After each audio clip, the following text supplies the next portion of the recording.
a higher perspective. And he has gained, Mr. Speaker, that vision where in the future, America will be an environment where social justice, equality, especially for the black people and the minority, will be achieved. Just like how Moses is seeing the promised land, Mr. Speaker. And then it's a conviction that he has. A conviction, Mr. Speaker, when he speaks about, I have been to the mountaintop, the metaphor, therefore, what it expresses, Mr. Speaker, is that America will be a place of charity and hope, Mr. Speaker, and that equality among all will be realized. I have been to the mountaintop. But, Mr. Speaker, I hear a lot of things. I hear a lot of things. That they say that the budget is a reprint, a recycle, so to speak, of a 10-pillar plan. Mr. Speaker, reference to the rules is something the public top document. I can make reference to it in the House, according to the rules of the House. Yeah, correct. Yes, Mr. Speaker, I've been there long enough, and I like to read. Mr. Speaker, let me ask you a question. See upon your pillow trip call. Est usaba your moon about pay this. If you do not have a pillar for yourself, one pillar, you don't have one pillar for yourself, can you therefore give somebody else or country 10 pillars? I'm asking a question. That cannot happen. And Mr. Speaker, they said they went further and they said like that, that the Minister for Finance and the Prime Minister copy their project. And that they are coming to rescue Dominica. Mr. Speaker, let me make it fundamentally clear in this House here tonight that this Labour Party administration, under the leadership of Ruth Skerrit, has rescued Dominica several times in the history of this country, Mr. Speaker. Rescue number one, Mr. Speaker, from the dangerous hands of the United Workers' Party, Mr. Speaker. Rescue number two, Mr. Speaker, let us not forget, we have short memory. When we were hit by Erica, we were told that was the worst of it all. But the Labour Party, under the leadership of Roosevelt Skerrit, rescued Dominica, Mr. Speaker. Then came Maria. Everybody thought we were going to die, including the offer of the 10-pillar project. Dominica again was rescued by whom? The Dominica Labour Party and Roosevelt Skerrit, Mr. Speaker. Then came COVID, and everybody said we're dead now. Man, we were hiding, including myself. I was wearing a mask, Mr. Speaker, in my house. But man going to die.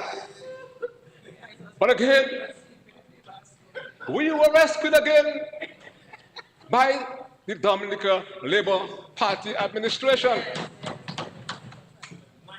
Mr. Speaker, so we are now ready to take everybody, including those, Mr. Speaker, because Zanfa Malawi, the children of poor people, were whipped and whipped by past administration in this country, Mr. Speaker.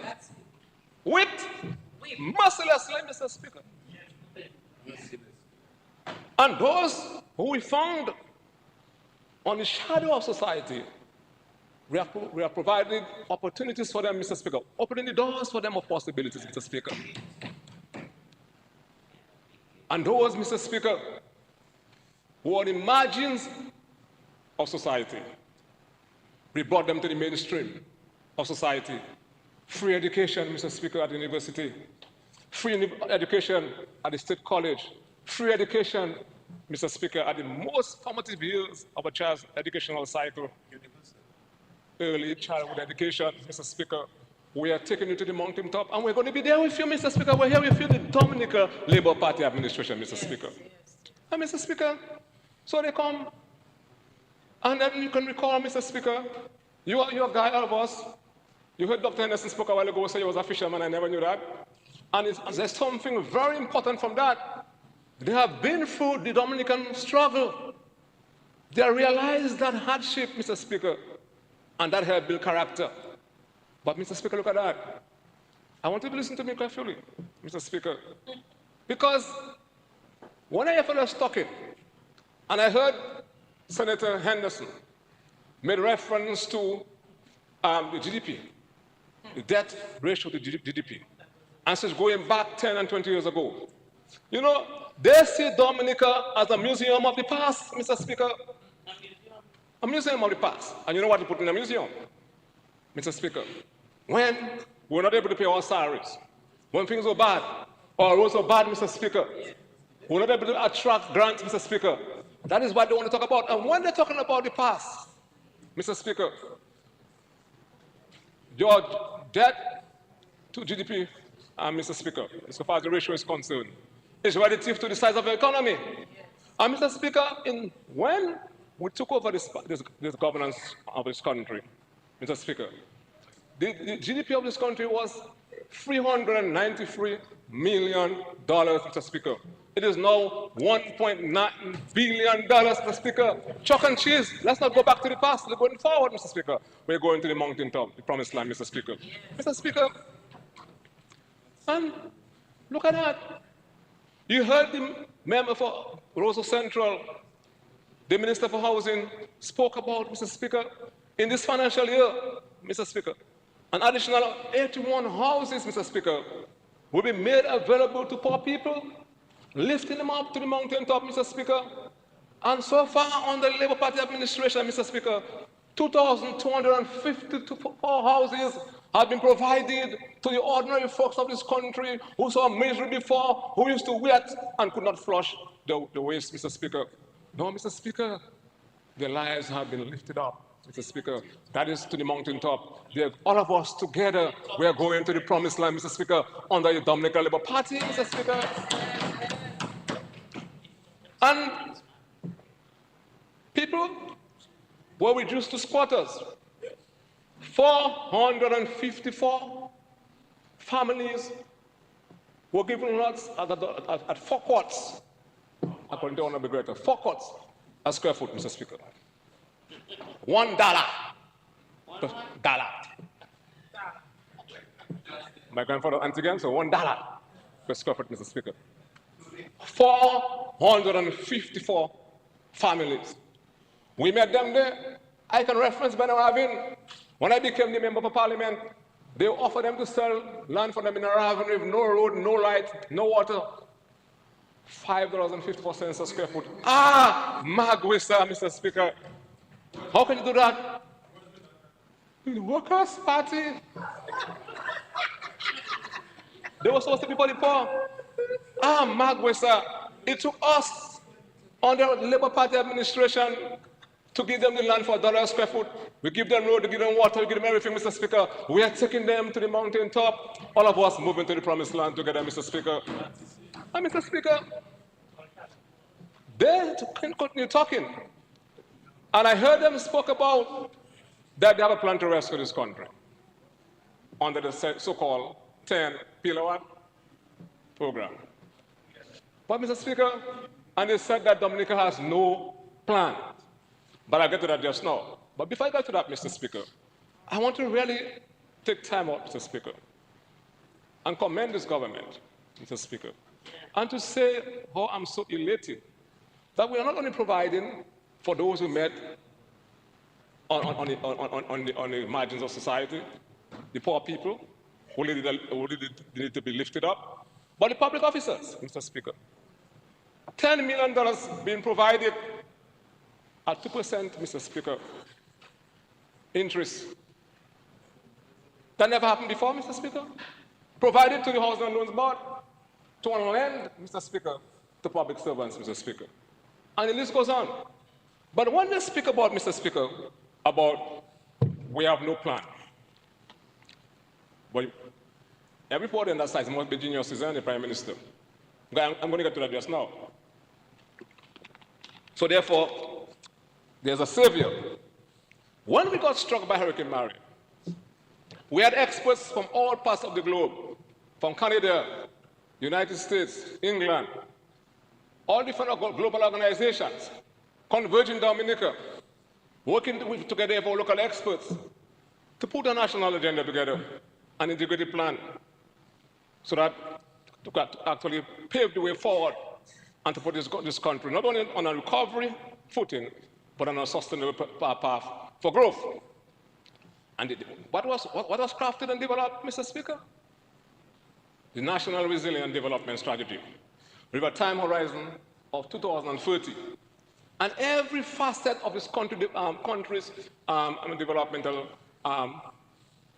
menu is being looked at in that document, Mr. Speaker. Energy, resilient, Mr. Speaker, mitigation, and all different elements, Mr. Speaker, to build this country, and using resilience, Mr. Speaker, as the catalyst. Because if we're to survive in this country, we have to build back better. Better roads, better houses, Mr. Speaker, or individual practices at home, we have to be more resilient, Mr. Speaker. With our finances, we have to be more resilient. And they're talking about we don't have no plan.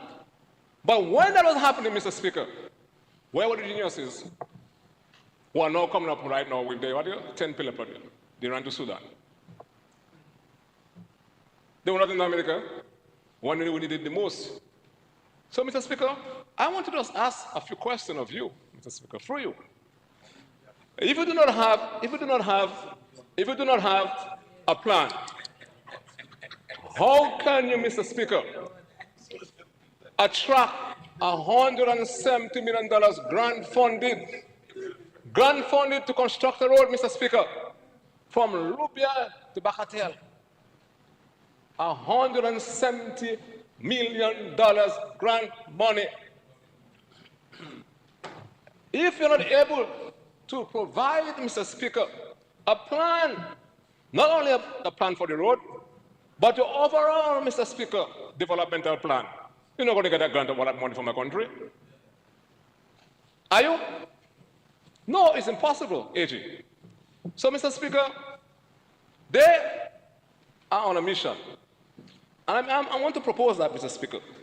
When we got struck by COVID-19, that deadly virus, this country, along with other countries in the region and the world by extension, embarked on a national mobilization campaign to inoculate the country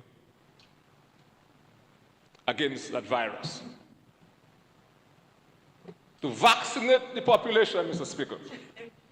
Mr. Speaker, I hereby propose that we need a national mobilization to inoculate our population against misinformation, Mr. Speaker. Mr. Speaker, this dangerous disease of misinformation that is being spread by the United Democrats Party and those in their orbit, Mr. Speaker. We need to, Mr. Speaker, get together, and be part of a national mobilization exercise to inoculate this nation, Mr. Speaker, before it's too late, against this misinformation, disease, and virus, Mr. Speaker. Because, Mr. Speaker, the Attorney General made reference to it. Remember, well, it's Senator Paris. I could leave him because I don't see too many things about him again after the last knockout he got me. He made reference, Mr. Speaker.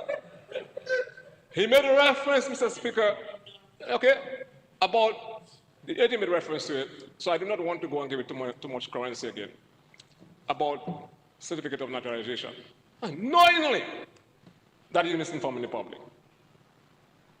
When you know there's a family class, and you're allowed to have two, in some cases, minors, children under 18 years, and at a different fee. So it's intellectual fraud, number one, and political malpractice, Mr. Speaker. To come in this honorable house, a man who's trained at the highest level, bright guy, once you see a fella have a jacket and you have a pen, a golden pen in his jacket pocket, that's a bright. That's a bright fella. Okay? And then when you have his tie, and you put, how you put that across a side pin. You know this side pin? This side pin is major. It reminds me of my father in 1971 when I look at my wife and him.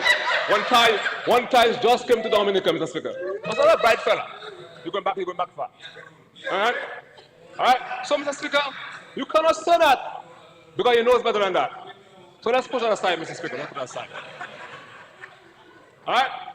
So let us not come in this honorable house, Mr. Speaker, and misinformed, knowing that you're not speaking the truth. Let's stop it now. Right? You're not a prototype of those on the other side. You're your own man. You're a bright fella. Elevate.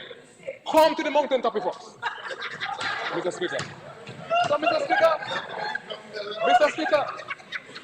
Mr. Speaker, no, I don't. But by the way, am I going to be allowed to finish my contribution? What is the laughter about? What are we laughing? I'm simply talking.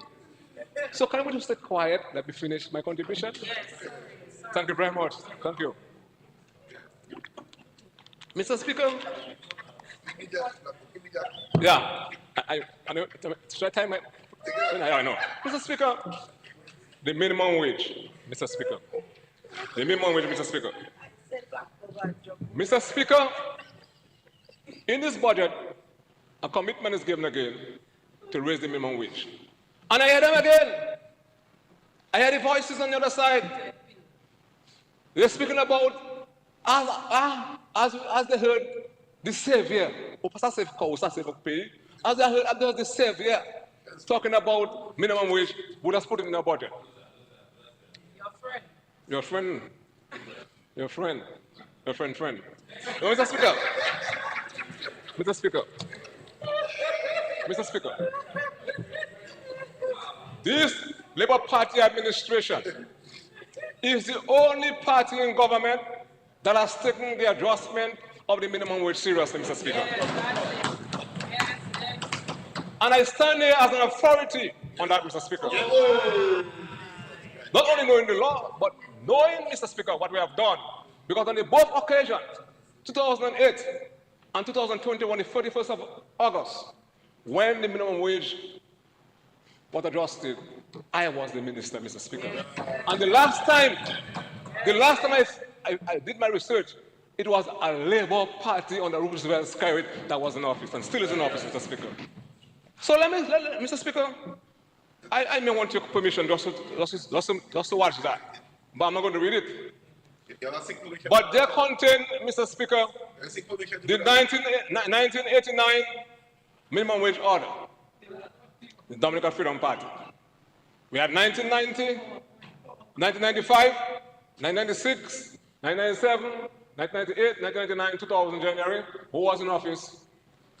The United Workers' Party. They never touched the minimum wage, Mr. Speaker. They therefore have no moral authority, Mr. Speaker, and shame, I use the word shame, to come before this public and talk about minimum wage, Mr. Speaker. I mean, what was the minimum wage at the time? Because we have a minimum wage by category, but incidentally, I hear people just loosely referring to minimum wage. Minimum wage is for the most vulnerable workers. Normally, unskilled workers who are not unionized. People saw a number of times, you have people enter in the workforce and they move on. But the reality is, Mr. Speaker, that's the livelihood for a number of people. And Labour Party is going to ensure that they too are taken to the mountaintop, Mr. Speaker, that they see the promised land together with all of us, Mr. Speaker.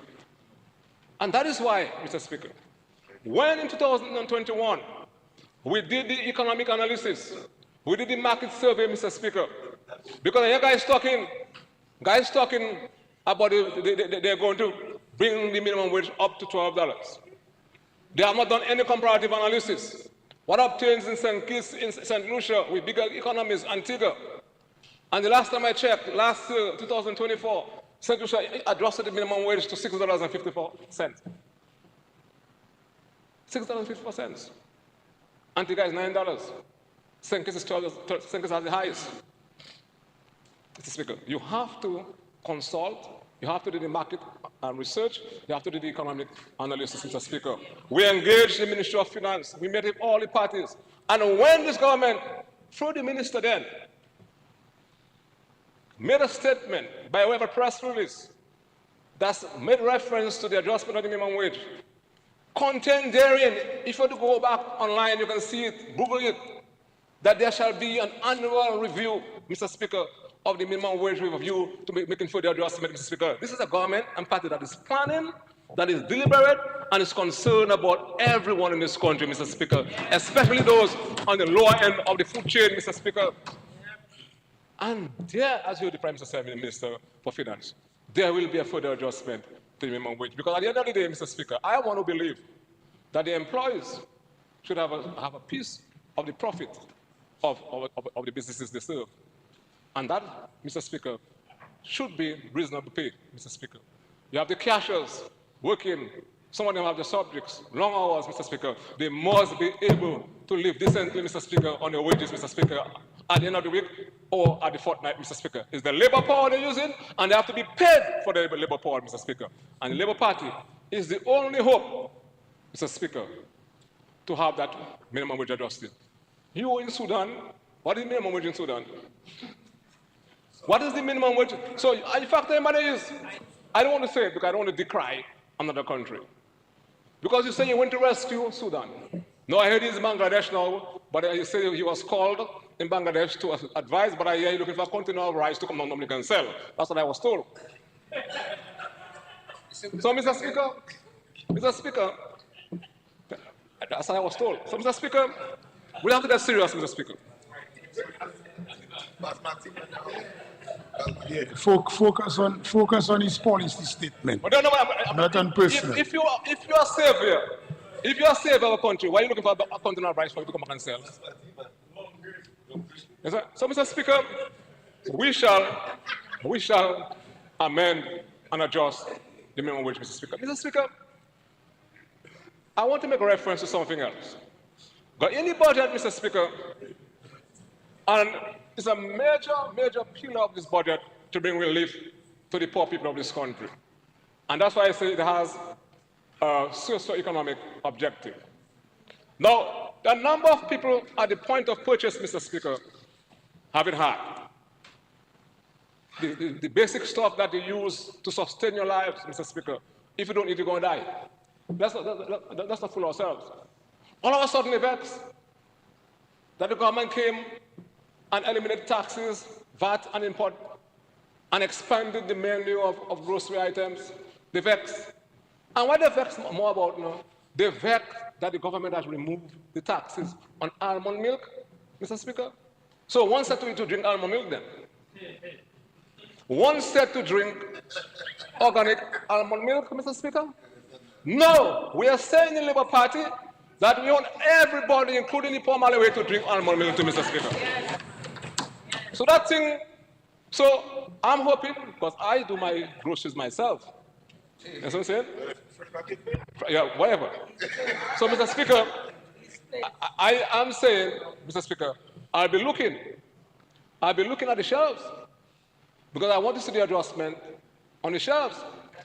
Because I was reminded by a good friend of mine who said that the Bible is against profiteering. And if the Bible is against profiteering, Mr. Speaker, our government must be against profiteering and put systems in place to correct it, Mr. Speaker. So whereas we do not want to disrupt the free market enterprise, but you have to have the decency and the humanity, Mr. Speaker, to make the adjustment so it can be reflected on the shelf, so everybody can eat. The mantra of the Labour Party, all shall eat, Mr. Speaker. So don't get vexed over the adjustment of prices of almond milk, because you want to go to the market. You want to see, okay, that poor Malawi, they come there and they can buy almond milk. And we're saying we are putting aside the era of Klim. Klim. Mr. Speaker. The younger one. Klim. You find When you were raised, Mr. Speaker, you drink cream, when you drank cream, and that was so strong, the whole week you pass it, whole week, cream. And we said no, right? We're going it up. So, Mr. Speaker, I want to now touch on a very fundamental issue, solid waste management. And I'm happy what is happening in the budget because it provides for us a system of education, public education, before you come in, the rates that have been contemplated come into effect. Because, Mr. Speaker, I hear so many things like the obligation is on the state. Mr. Speaker, the last time I checked, we have the Solid Waste Management Act. What you have done in the government and in the ministry when you did revise our laws, you can go online, it's in the flash drive, and you can see all the laws of the country. So you can just take a look at Chapter 4206 of the 2017 laws of the revised laws of Dominica. And you can go to Section 36. Well, at a press conference when the Prime Minister spoke about our individual responsibility to manage our waste, he was criticized. But Section 46.1 says, it speaks about waste management requirement, Section 46.1, and said every occupier of a house shall manage his waste and make sure it is properly covered to prevent any seepage of waste and liquid, etc. That's what the law says. And this thing, we're in the hurricane season. And I'm going to go to ODM in a while under the ministry. And I see this issue of derelicts all over the place, white goods and scrap metal as potential public hazard, Mr. Speaker. If you were to experience high winds, those white goods can be missiles. Those vehicles can block natural waterways and cause flood. It's not only a public health issue, but it's a public safety and a national security issue. And that is why, Mr. Speaker, the police are now embarking on an exercise to rid the street of derelicts, starting with the roads and the environs, Mr. Speaker. We should not have one derelict for the next Creole festival around Rosa, Mr. Speaker. We should not. Because under the law, a police officer is an authorized officer. The law mandates the minister to appoint authorized officers. Environmental health officers, people in the council, people that solid waste, they're authorized officers. In this country, what we're seeing happening is that people with core responsibility as per our laws are not discharging their functions. And they blame the state and they blame one man. Mr. Speaker, it is time for that to stop, Mr. Speaker.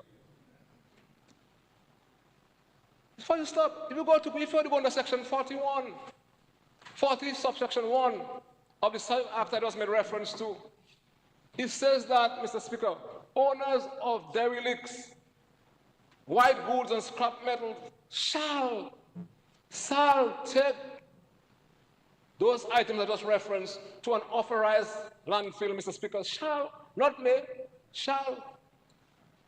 And if you go to subsection 2, 40 subsection 2, it says, Mr. Speaker, that an authorized officer may order the removal of a derelict, may order.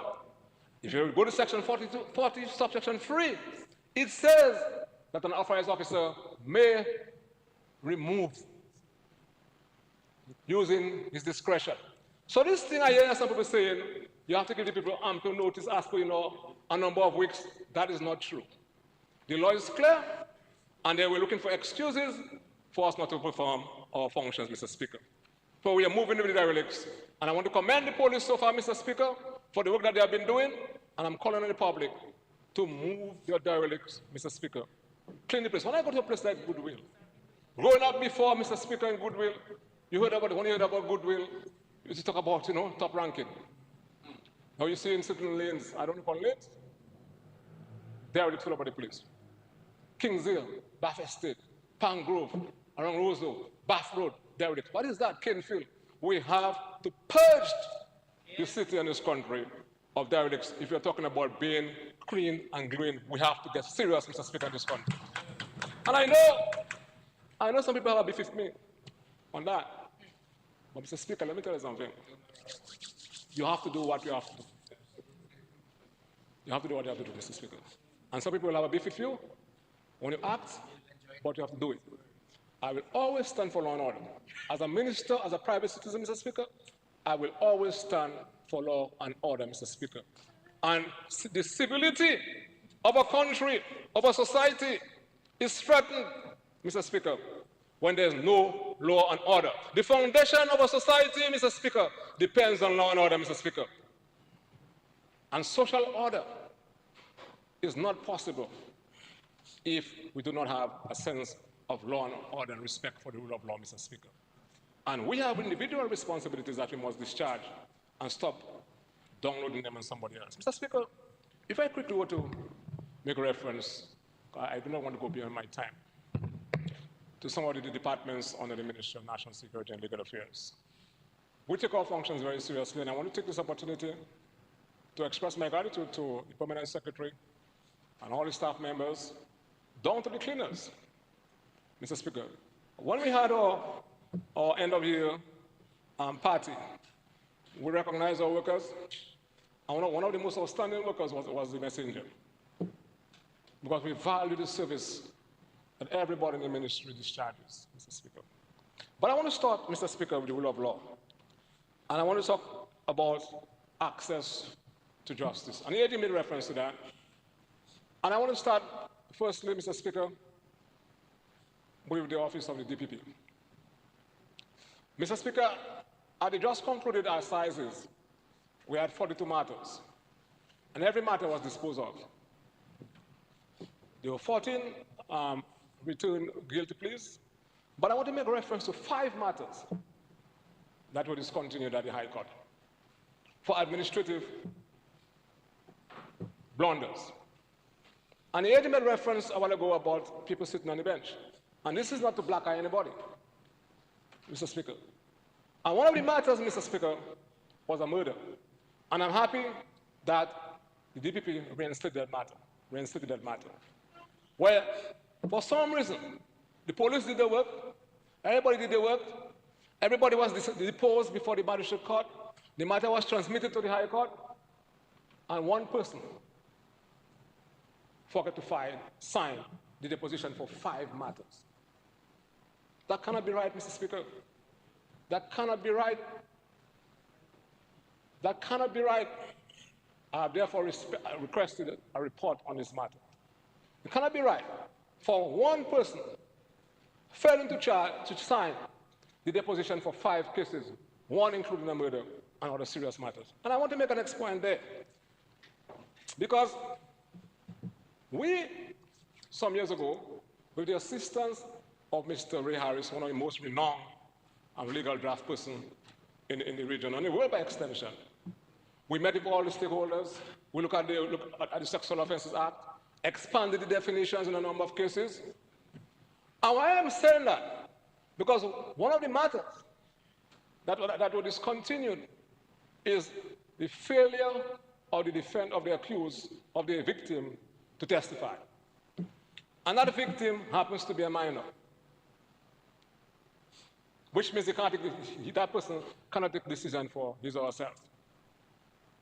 And because the parents said that my child doesn't want to testify, Mr. Speaker, under the Sexual Offences Act, it's an offense to prevent witnesses from testifying.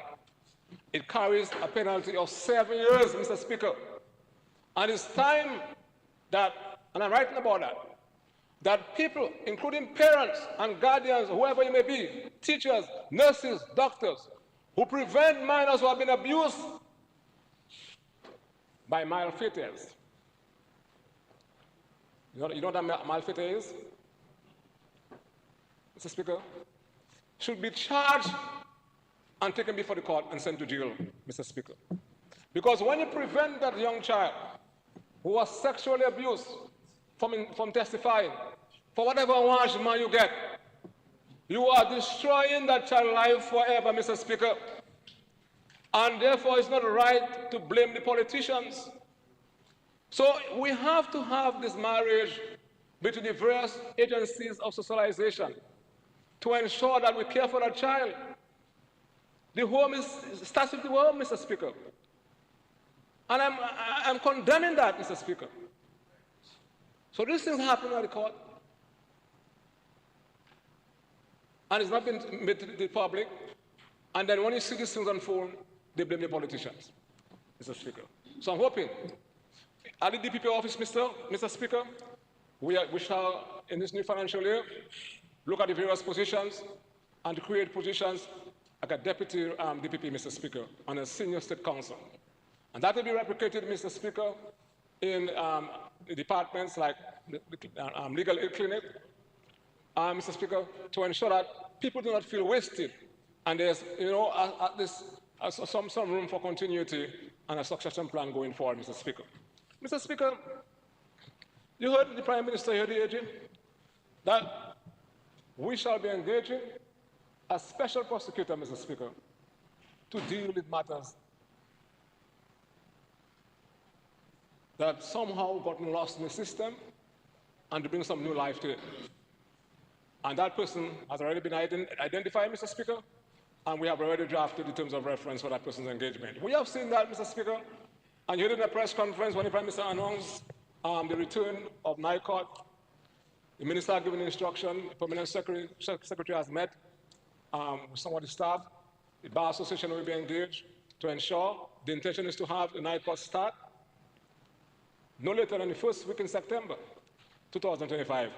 And we're looking at the hours of 2 p.m. to 9 p.m. at night, Mr. Speaker, so that people, especially people working in the private sector, can maybe do not want to close their businesses, can come after the business hours to have the civil matter heard, and some outstanding matters before the court can be dealt with and disposed of, Mr. Speaker. That's all the things that we're doing. Mr. Speaker, I want to turn to the fire and ambulance service. The fire and ambulance service, Mr. Speaker, has great Dominicans. The guys don't complain. They did not complain during COVID, Mr. Speaker. 20 more minutes. Yeah, they did not complain during COVID, Mr. Speaker. And they continue to excel, Mr. Speaker. In this year, in the month of December, we shall see the opening of a brand new fire station in Granby. Brand new fire station in Granby, where we shall be able to house 18 fire officers, Mr. Speaker. And as I'm to make reference to the court, we also building a brand new court in Granby, and it's been attached to the state police station. So prisoners can be commuted straight from the station into the court without being exposed to the public, Mr. Speaker. That's what the government is doing, Mr. Speaker. Brand new. And this magistrate court will be open, Mr. Speaker, in the month of October, Mr. Speaker. The Labour Party is working, Mr. Speaker. And Mr. Speaker, I want to talk about employment too, because there shall be an intake of 24 fire officers in this new financial year. So young people who are looking for work, you can make the fire service, Mr. Speaker, the place to be. A reasonable salary, it builds discipline, and Mr. Speaker, from 2023, because so much has been said about, Mr. Speaker, the fire officers who are manning the ambulances, they're not properly trained, Mr. Speaker. Marty. Mr. Speaker, from 2023 to this present moment, this government has engaged and embarked on a massive training exercise in emergency response, including trauma, of our fire officers. To date, we have trained 121 fire officers, Mr. Speaker, in emergency response, including trauma. We had our instructors, some of our assistants, we came down, and we now have, Mr. Speaker, certified, Mr. Speaker, instructors in emergency response in Dominica, Mr. Speaker. 21 of them, Mr. Speaker, in a small fire service. And you hear people talking about the guys are not trained. So, Mr. Speaker, we are going places. Mr. Speaker, so I want to commend the fire officers for the tremendous work they have been doing. You heard, Mr. Speaker, a lot has been said about ambulances. We're expecting a new ambulance, Mr. Speaker, in the second week of September, of August, Mr. Speaker. The vehicle have left London, and it's on the way to Dominica, Mr. Speaker. And I want to say thank you to the Ministry of Finance and the Minister for Finance for making available almost $2 million to procure a new fire truck, which is currently being constructed or manufactured, sorry, Mr. Speaker. And we shall be getting 3 new fire trucks, three fire trucks, sorry, 3 fire trucks. Hopefully we shall get that before September. 1 for St. Joseph, 1 for Roseau, and 1 for Portsmouth, Mr. Speaker, to deal with the immediate situation confronting the fire officers, Mr. Speaker. So that's the first start. So, Mr. Speaker, we're getting places. We have dealt with a number of acting appointments within the fire department. The guys are happy. We have 2 outstanding ones, Mr. Speaker, and that is currently being addressed. Mr. Speaker, the police, no one other. Mr. Speaker, again, we hear misinformation about the state of crime in this country. Yes, we have a challenge, Mr. Speaker, with gun crimes. But it's not as terrible as other countries. But we have a responsibility to ensure that it does not escalate to a national crisis. We cannot only say we had 40 this year and the other places have 40-something. No. That's a warning sign that we have to deal with frontally. But it cannot be the responsibility of the police alone. It has to be all of us. And you heard when the government came out and the Prime Minister came out at the press conference and spoke about this special unit that's been put in place to deal with the gun-related issues, fellas come out and say, where does it get the authority from? So what they wanted us to have done is to have sat there and do nothing, Mr. Speaker, and then blame the government, Mr. Speaker. Mr. Speaker, the police force is governed by Chapter 1401 of the revised 2017 revised laws of Dominica. And Mr. Speaker, Section 42 of that Act gives the minister, whoever the minister is, the authority, Mr. Speaker, to make regulations so that the police force can operate efficiently and well. That regulations were passed and actually enacted in the Parliament, signed by the President, no law. And Section 6 under the subsidiary law, the regulation of the Parent Act, I just make reference to the regulation, gives the minister the authority. So it speaks to branches of the police force. And it says that operational divisions or branches of unit shall be approved by the minister. The Prime Minister can give direction to any minister. So whatever was done within the spirit of the law, Mr. Speaker. And Mr. Speaker, the officers have been working hard, and I want to commend the Commissioner of Police, because you're seeing more presence of the police in the city, isn't that so? People calling me, Mr. Blackmore, ticket, ticket, ticket, ticket. My response to them is paid, paid, paid, Mr. Speaker. Right, paid, paid, paid. Because you see a clipper sign there, clipper says you should not park, it's not so. And so, Mr. Speaker, we're getting places. We are ready again to start the process. We have seen the need to reform the police force. We have created a new position of an Assistant Commissioner of Police for Administration to bring greater focus to the issue of training in the police force, Mr. Speaker, and to build the police force into a professional organization, Mr. Speaker. And Mr. Speaker, so very soon, they have begun the process of screening, and with the intention is to train additional police officers as soon as they're ready. We're ready to go. And we have made history, Mr. Speaker. For the first time in the history of the police force, 59 police officers graduated, Mr. Speaker, a few months ago, Mr. Speaker. And then we are willing, Mr. Speaker, to train the next 60 in due time, because we need the personnel, and we need to give the people of Dominica the comfort that they can walk freely on the streets of Dominica, and they can live within the comfort zone of the home without being threatened, Mr. Speaker. I want to speak about the environment in Dominica insofar as crime is concerned. Let me correct them. Yes, we have some challenges with firearms, and it's a global phenomenon. And let me just inform the public that we'll be moving this year to set up our own forensic lab.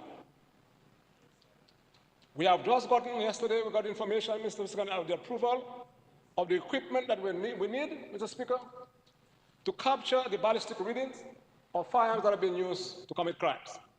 Our officers have been trained as to how to restore serial numbers. I'll not go into more detail, Mr. Speaker. And then we are about to identify two young people who will go to do the training for 2 years so that they can testify Mr. Speaker, as experts, Mr. Speaker. That is what we're doing in the Dominican police force, Mr. Speaker. We're looking at the police force with a futuristic outlook, Mr. Speaker, and to make it ready to live up to the challenges of this world. Mr. Speaker, so does the police. I want to take this opportunity, Mr. Speaker, to express our gratitude to the ambassador, the Chinese ambassador to Dominica. Everybody has spoken about the generosity of the People's Republic of China. The Dominican Labour Party government is not able to take people to the mountaintop without the intervention and support of the People's Republic of China, Mr. Speaker. And for that, we're happy for the support, Mr. Speaker. We have made a submission for the construction of a new accommodation facility for the police officers, a new administrative block for the police, a new administrative block and quarters for the fire and ambulance services in Rosa, Mr. Speaker. And that is currently before the Chinese government, Mr. Speaker. And we're keeping our fingers crossed because I will feel relieved. And to me, I would have gotten to the mountaintop, Mr. Speaker, when the police officers would have had, Mr. Speaker, a new facility to accommodate the men and women of the best organization, Mr. Speaker, this country or the world has ever seen. People who put on their uniform every day while we are under the comfort of our blankets, patrolling the streets, Mr. Speaker, and ensuring that this country remains safe, deserve the comfort at the workplace, Mr. Speaker. And we shall fight for that. And as a minister, I will continue to advocate not only for the police officers, but I must say the support of the Prime Minister and the Cabinet has been very, very much tremendous insofar as the police is concerned. Mr. Speaker, the Ministry of National Security accounts for more than 90% of the government online services. You can go online, Mr. Speaker, and apply for your birth certificate, the marriage certificate, your passport. And we shall be in the month of September, Mr. Speaker, introducing this live application for people wishing to seek visas to enter the common for this country, Mr. Speaker. You'll be able to apply online. You have to meet the conditions and requirements, mind you. And that, as we speak, the Treasury has finalized all the processes so that payment can be made live online, Mr. Speaker. That is the direction that we're taking in this country and the ministry, Mr. Speaker, to make sure the services are provided to all and sundry in this country. Mr. Speaker, you can get your birth certificate in less than 5 minutes once you have the required documentation. Sometimes you come to the Treasury, the registry, to get a birth certificate, but they have no records of you. But if you have the records of you already there, you get that in quick time. So I want to commend the staff of the registry and the leadership there for doing a tremendous job, and we'll continue to provide the support. Mr. Speaker, some years ago, we actually created the position of a registrar of titles, land and titles, Mr. Speaker. And we are starting to see the benefits. I can report to this honorable House, Mr. Speaker. As of today, what is today's date? The 30th day of July. There is no backlog at the registry of titles, Mr. Speaker. No backlog. Any backlog that is any outstanding matter that you have there, go to your lawyer or your surveyor. Mr. Speaker, we have made progress. We had an issue with caveats. And everybody was talking about the need to have a fourth judge. We did that 2 years ago. Everybody's quiet. We have caveat hearings twice per week, Mr. Speaker, and we're doing a tremendous job there. A number of people have asked me, but why a first title takes so long? If you're applying for a title for the first time, there's a legal process that has to be followed. It has to be published, because you maybe want to transfer somebody else's land. It can be challenged. When it comes back, you have to make sure that everything, all the documents are in place. Do you understand what I'm saying? And then it has to go to the judge. So a number of processes. So that can take a couple months. But for a simple transfer, it can be done quickly once you have a proper documentation. So that's what we are heading to in the ministry. And I want to commend Mrs. Moswa and the team. A couple months ago, we had some challenges, Mr. Speaker, because we need a specialized printer to print the titles. And everybody was talking about, but now that we have replaced the part. Titles have been printed, and we're not getting any more messages anymore. So notions will go down, but let us give credit where credit is due, and the government role is to ensure that the services are provided to you. But at the same time, we have to be mindful of a motion can go bad sometimes. Mr. Speaker, ODM. Mr. Speaker, we're in the hurricane season. And I'm calling on Dominicans, Mr. Speaker, to develop your own home plan. The hurricane plan. Ensure that your windows and your doors are structurally sound, your roofs. Ensure that you have the basic supplies that you need. We have, for the first time in the history of this country, have shelters, Mr. Speaker, for everybody who needs shelters. We have buildings that we have built specifically for that purpose, Mr. Speaker. But when there's a call to go to a shelter, you have to move and make it easy. I want to commend the ODM, the Office of Disaster Management, Mr. Speaker, for organizing that outreach programs and training. We had a private and public sector training exercise where people were taught how to develop their own plans, because it's important for the private sector themselves to protect their buildings. As I speak, the Prime Minister, the Chief of Police, the AG, and myself, we are defendants, because the last hurricane, they say that we're the ones who allow people to break into the place and steal their stuff. Can you imagine that? You have to ensure that you protect your property, because the police cannot be everywhere. So this is something that we're doing. And we have increased on the personnel at ODM. We now have a communication officer, and we have just appointed, by way of contractual measures, Mr. Speaker, an assistant program officer. So we are beefing up the personnel at ODM. Mr. Speaker, one hurricane strikes, your conventional communication network goes. So it's important to have that level of redundancy. We have trained a number of people in radio and telecommunication throughout the communities. And then we now are going to have another improvement to our infrastructure as far as communications is concerned, satellite.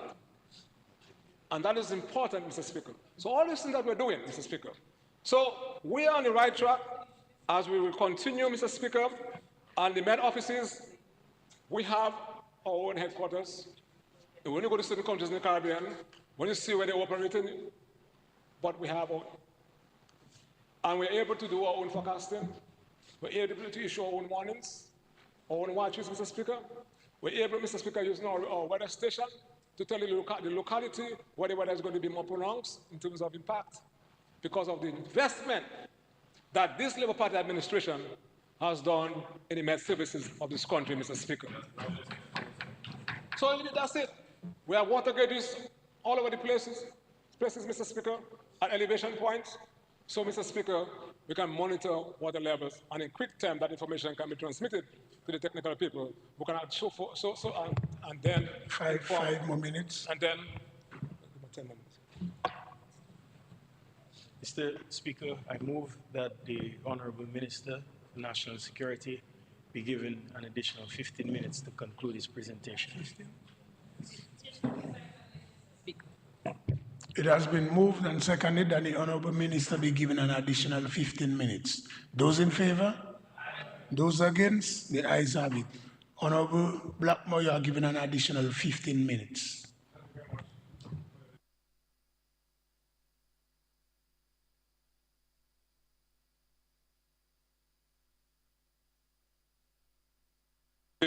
Mr. Speaker, that the Financial Intelligence Unit in Dominica, under the leadership of Mr. Farrell, is second to none in the region, Mr. Speaker. And we are seeing the benefit of the hard work. We are talking about firearms a while ago, and our ability to intercept firearms at the various ports of entry. The $2.something million that was invested in those scanners came from the forfeiture account, Mr. Speaker. That money, as a result of the investigations, are monies that were actually seized and then forfeited by the court and transmitted into the account of the state. That money was used to procure, and again, Mr. Speaker, the FIU is doing a tremendous work, job, Mr. Speaker. I also want to commend the, Yeah, one second. Mr. Speaker, they cannot do it by themselves alone. Because we used to have an attorney resident, at the FIU office. But sometimes when you have the attorneys, when they've gotten all the training, they move on. So now we have to rely heavily on the chambers of the Attorney General, Mr. Speaker, to do the legal work. And I want to commend you, AG and your staff for the tremendous support they have been given to the FIU unit, Mr. Speaker. Mr. Speaker, the companies. And when you hear about companies, and Miss Nesty, why would you say Mrs. Nesty? Miss Nesty takes her work very seriously. She's very passionate about it, Mr. Speaker. It's not about incorporating companies or non-profit, but it goes beyond that to ensure that we're compliant and that we're not blacklisted. And the whole issue, Mr. Speaker, and I want to make the split tonight there, but a number of people applying to have non-profit entities incorporated. But they have to meet the requirements, because those entities can be used to launder money. And then you fall under, Mr. Speaker, the supervision of a number of pieces of legislation to include the Proceeds of Crime Act. And you have to keep records. You can be inspected at any time. And then I want to also call on the financial institution that are opening accounts for so-called non-profit without the proper licenses. When that is done, you're exposing the state, Mr. Speaker, that if somebody comes to open an account at a non-profit, that group has to meet the obligation, the legal obligation, and they have to have a proper license so to do, Mr. Speaker. So the tremendous work upon Mrs. Ness, the issue of copyright is also very important. So it's not something that can be viewed from a one-dimensional standpoint. So you have people who are working very hard, Mr. Speaker, within the ministry. And as we take the discharge of our function very, very serious, Mr. Speaker, this ministry has over the years been engaged in a number of communication exercises, press conferences, programs, outreach programs, Mr. Speaker. We, of course, the police is moving forward with the issue of community policing, Mr. Speaker, because we believe that in order for the public to work with the police, the issue of that element of suspicion that exists between the police and the public has to be dealt with frontally. And it's not unique to the Dominica Police Force. It is something that's universal. There's always some element of suspicion between the public and the police. But how can we mitigate against that? We can mitigate against that by ensuring that the public understand what the police does, and the police also has an appreciation that they are accountable to the public, Mr. Speaker. And to be accountable to the public, they must work with them, Mr. Speaker. And we believe that community policing provides that possibility for that to happen, Mr. Speaker. And I did not talk about it, but very soon, the police department will be equipped with additional vehicles. We're expecting very soon 10 of them, and I want to thank the Prime Minister for understanding the need for additional vehicles, and then an additional 10 will be coming in due time, Mr. Speaker. But please, do not decolor the vehicles. Do not damage the vehicles. And I believe we have to go back to the days of having assigned drivers, of having that logbook to do the inspection of the vehicles when the vehicle is taken over by another driver on another shift, and to take care of government investment in the police force. That thing about people as mashing up police vehicles, Mr. Speaker, and that has to stop. So as the minister, I shall advocate, but you have a responsibility, because I mandated the permanent secretary that I would need her at the end of every month to have all the vehicles at Montrose, along with the chief of police and the chief mechanic, to inspect those vehicles, Mr. Speaker. We have to have accountability in this country, Mr. Speaker. So this thing about us mashing up vehicles is not mine. We have to put systems in place that there have to be assigned drivers. When I was in the police force, when we work in CID, you have to be an assigned driver. You could sit on the vehicle, but as a passenger. And some guys, you put them on the back seat because if you put them too close to you, they try to hold the steering wheel, so you put them at the back seat, Mr. Speaker. So, Mr. Speaker, so we are going to provide you with all the resources, but help us. Help us. So, Mr. Speaker, I wanted to say before I end, I'm no longer a member of a parliamentarian for a particular constituency with my own. But I want to take this opportunity, Mr. Speaker. When I heard the Minister for Housing made reference to the relocation of a number of communities, pretty severe, including Campbell, Mr. Speaker. Because I still work with this big book with all the families impacted. And the people in Wimblow, Eric Maida, Sonny, all these people there, the Macklins, all of them. I feel happy for them. That I always tell of them to have patience. And only one party will do it for it. It's the Dominica Labour Party. There is no hope for your relocation with any other party. I think of Avril, who took a mortgage, she and her husband, who was sailing, working hard, and that house is undermined, and she still has to pay a mortgage. Hope is coming because of this charity of the Labour Party, this humanity of the Labour Party. You shall be taken to the mountaintop, to that promised land, Mr. Speaker, under the Dominica Labour Party. So I'm happy for the people in Petite Sophia. But I had to say something about the hardworking people of Campbell. So the 190-something families, some of them have passed on. They have died and been there now in heaven. Some have migrated, but they will continue. But you have passed on, but your children shall benefit the reward. And that sense of charity and hope, Mr. Speaker, shall live eternal with the Dominica Labour Party, Mr. Speaker. So, Mr. Speaker, I end this tonight with a sense of relief. A sense of, not only a sense of conviction, but a sense of living an experience. An experience, Mr. Speaker, that have brought and conversed and transformed lives, real lives for people who were marginalized before, who were taken for granted before. They were used and misused, and they were only relevant for the votes. They are the ones voting all the time. But the Dominican Labour Party administration, under this current leadership of the Prime Minister, has changed that, Mr. Speaker, in this country, Mr. Speaker. This country belongs to us. It is us to build it. It is us to define it. And we have to find within ourselves, Mr. Speaker, that sense of commitment to country.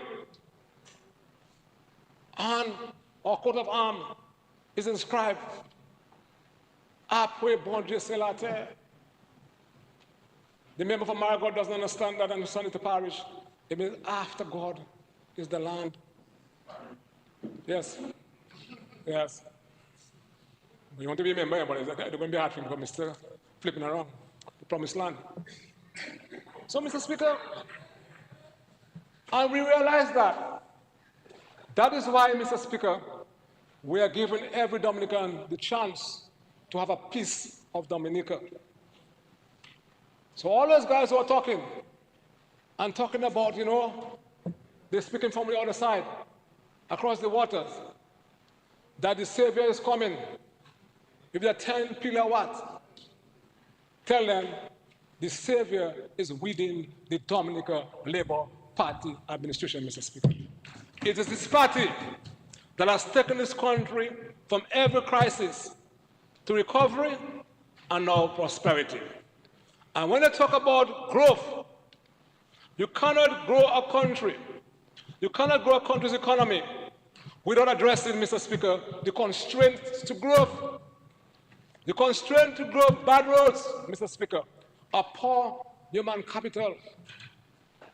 No other party has trained more people in various disciplines than the Dominican Labour Party, Mr. Speaker. You heard the Minister for Health spoke about the number of medical doctors we have today, local doctors, that never happened before, number of engineers in yourself, and so many. So we have the quality in terms of human resource component. We are building the roads, Mr. Speaker. We are building the airport, Mr. Speaker, to connect us from major cities around the world to Dominica, Mr. Speaker. And you heard from the Minister for Finance. By December of this year, we shall see the runway. And at the same time, if my colleague from Senator said concurrently, Mr. Speaker, you understand? At the same time, Mr. Speaker, the terminal is being built. And by the beginning of 2028, we shall have jets, Mr. Paris, jets, Mr. Speaker, from Japan, from England, from America, from Canada, landing in Wesley, Mr. Speaker, addressing a major constraint to growth. And I want to underscore that. I know you like to drive night time. Don't secretly go and enjoy your road in Casabros and sending pictures of people saying, look at a nice road, and come then to talk nonsense in your house. When you drive, I'm not calling names, when you drive from the freshwater lake going down to the Carnago territory, Mr. Speaker, you drive with a sense of security, a sense of ease, and you're seeing prosperity before your eyes, Mr. Speaker. Labor. And, Mr. Speaker, I want to say that before I end. This is just remarkable. $170 million grant money is being spent, Mr. Speaker, to transform the road from Nubia to Bakatel. And finally, Mr. Speaker, and that is final, our geothermal project, Mr. Speaker. Mr. Speaker, when I think about this young guy, this little guy, raised by his grandmother in Baxter, St. Joe, bought his little boat. And today, Mr. Speaker, Mr. Speaker, he is leading the way. You have to call his name. Dr. Vincent Anderson is leading the way, Mr. Speaker, to bring the only geothermal plant in the Eastern Caribbean catchment. And Mr. Speaker, I'm in a sense of reflection. In 1976, the first world oil crisis, you can recall that by way of history. Mighty Robin wrote a song and sang a song, the oil crisis from Biafra State. When member states globally said they have to do something about it and with a view to mitigate against the reliance on fossil fuel. So many years thereafter, we are still at the same thing. And at the same time, Mr. Speaker, the global trade you're seeing right now unfolding before your eyes is one that causes us to ponder.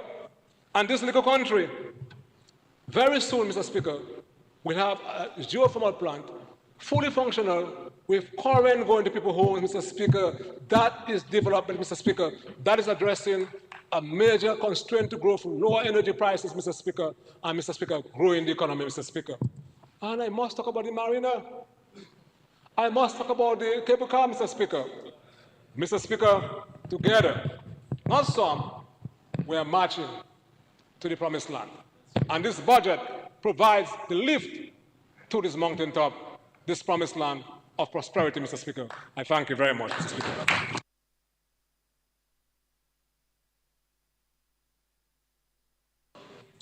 Mr. Speaker, I move that this Honorable House be adjourned to 10 a.m. tomorrow, August 1st. No. 31st. No, July 31st. Yes. Tomorrow, July 31st, 10 a.m. Mr. Speaker, It has been moved and seconded that the House be adjourned to 10 a.m. Thursday, 31st July 2025. Those in favor? Those against? The ayes have it. House stand adjourned until 10 a.m. Thursday, 31st July 2025. Mr. Speaker.